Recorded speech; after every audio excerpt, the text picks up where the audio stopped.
Can you tell us a bit more about what Jerusalem's Grand Mufti has said and why he has so much sway in this situation? The Grand Mufti told worshippers that after 12 days of praying in the street, including this morning, that the situation was now, as he put it, returned to how it was on July the 14th. And that it would be possible for them to return, I presume, for midday prayers today, because for the dawn prayers were still held in the street after those celebrations, where you saw that the crowd finally, I think, realised, as the last metal barriers left the area, the crowd understood that it had won, and that's why there was were those wild celebrations.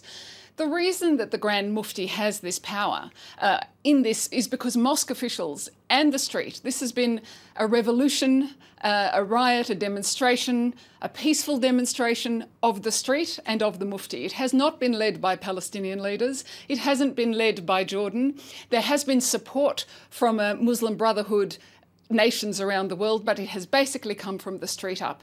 So the Mufti is the one who alerts the street to the fact that they've won. And because of that, they will now go back in to pray. And Iris, what is the reaction in Israel?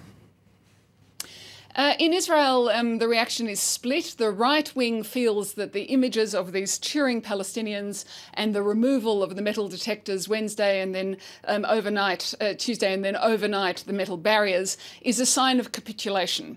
So there is anger and shamefaced kind of feeling amongst right-wing Israelis, right-wing politicians also looking at the Palestinian leadership, criticising them for following the crowd, not leading it.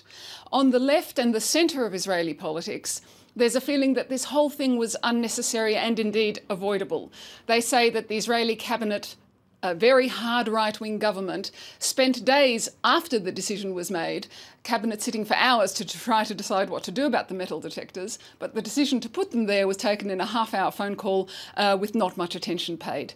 So there's a feeling that it was preventable on one side and a feeling that it's a capitulation on the other, so not much happiness in Israel today.